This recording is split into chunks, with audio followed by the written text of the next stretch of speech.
Alright, hello everyone. This is Mr. Rich's part 2 for my DVD VHS update for July 21st, 2009. Sorry for the technical difficulties before. We will resume promptly. So as I was talking about, was Evolver, was a sci-fi movie that had a little robot in it that this kid won that reminded me of the robots from Chopping Mall, and you would play with him like these like laser shooter games, and every time Revolver would lose, he would like evolve to like another level and be that much more harder to beat.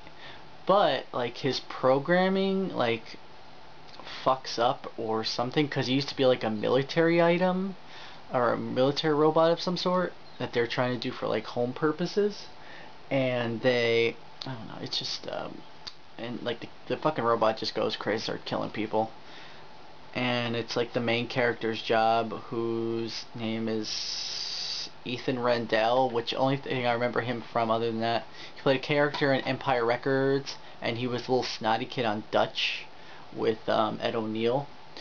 Yeah, but yeah, if you like a campy sci-fi like movie that has robots in it, I totally recommend Evolver. Next one is a movie I got for $1 at a flea market, which was good for this movie.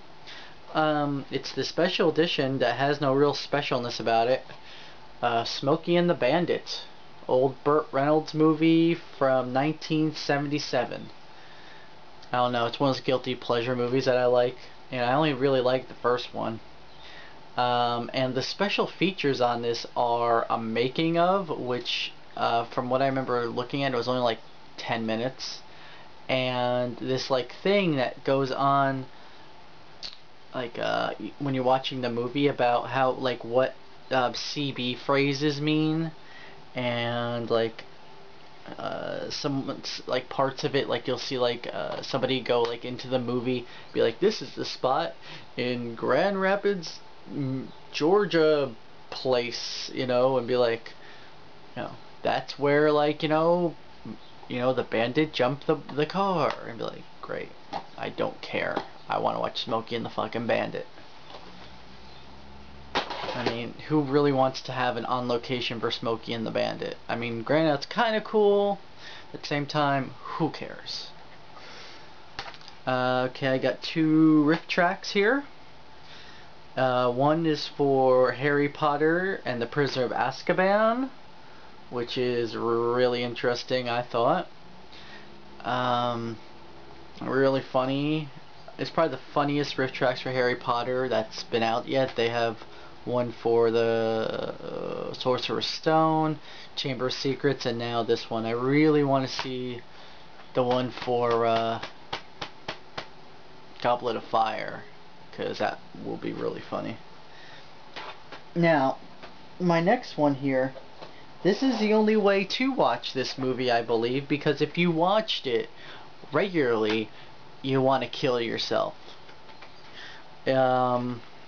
It's M. Night Shyamalan's The Happening riff tracks version.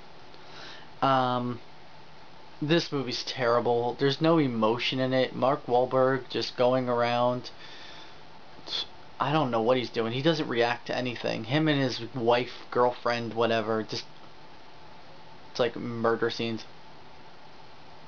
You know, there's like 2 kids that get killed, and they're all just like, oh my god. The one thing I noticed in this movie is Brian O'Halloran, who plays Dante Hicks in Clerks, has 1 fucking second where you see half his face when he's driving the car, when John Leguizamo's in the car with some other people or something, trying to get to some other part of Pennsylvania. Which I thought was really interesting. I'm like, oh, Dante, you're in movies, you're an actor. But he was in that one movie I really like, Brutal Massacre, which had like a lot of like horror movie stars in it. Needs to be more stuff. Brian Halloran, I know you're not watching this because you got too much time on your hands, but fucking go back and I want you seeing you more movies, man. Seriously. Next is a movie from 1981. This is my VHS rip of Fade to Black. Really interesting movie. It's about a guy that just loves movies so much he goes fucking apeshit and starts killing people in his favorite characters of the movies. Like one, he kills someone like John Wayne. Another one, he kills one but like Dracula. He kills one while dressed like the Mummy. It's really interesting. I know there's a couple of movies like this, but this one was really interesting. And the guy who plays Eric Binford on here, only thing I know him from other than this movie is he was the asthmatic guy in the movie It. The blonde guy with the glasses. That's the only other thing I know that guy from, offhand. This is one of the movies I went and sent the Cinema Snob like a week or two ago, along with the worst movie ever, Heavy Metal Massacre. This one, it's just like a, I guess you would say it's like a superhero movie, but not really. It's called Robot Ninja. And it's about a guy who makes a character called the Robot Ninja, and he's really popular. So, with that, crime's going all crazy in his town. So what does the creator of the Robot Ninja do? Become the Robot Ninja himself. And he goes around, he finds like this guy who makes like weapons for him, and he makes him the Robot Ninja. And he goes around beating up Latino gangs. It's a terrible movie, and the version I found of this was like okay VHS. I think I got it on Cinemageddon. So yeah, it's pretty cool. I mean, you know, it's a good campy movie. You're not getting too much out of this. Alright, I got 2 more VHSs, and I think I'm gonna be done with this. I'm gonna do a part 3 with just my, or not VHS, DVDs. I'm gonna do a part 3 with my VHSs. Let me do this one at the end. This one is a sequel to Charles Band's Evil Bong 2, King Bong. Yeah, I liked it. It was just as good as the first one. Essentially, all the guys from the first one had these adverse effects from smoking the original Evil Bong. So they somehow like find the guy who delivered the Evil Bong in the first place, and he says it was from South America, so they go to South America to see if they could find a cure for like everyone's like ailments from it. And they find King Bong, and King Bong actually isn't this big. He's actually like 6 feet at the most. I don't know. I'm not gonna give too much of it away because it is an alright movie. You know, alright B movie.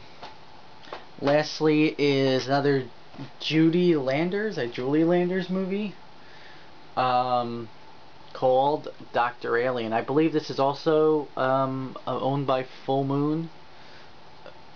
It's essentially like a sex comedy where like a nerd somehow, like this woman's an alien, she turns into this thing, and then she like gives this kid on the back here, which I don't know if you can see really well, this like serum that makes this little like snork looking thing come out of his head, and that makes like women like irresistible to him, and he goes around like having sex, and comedy ensues. It's a really funny like movie. I remember seeing like on USA Up All Night or something of that sort. You know, it's one of those movies. You know, you're not getting like Citizen Kane out of it, but you know, it's fun. And that's what matters in my opinion.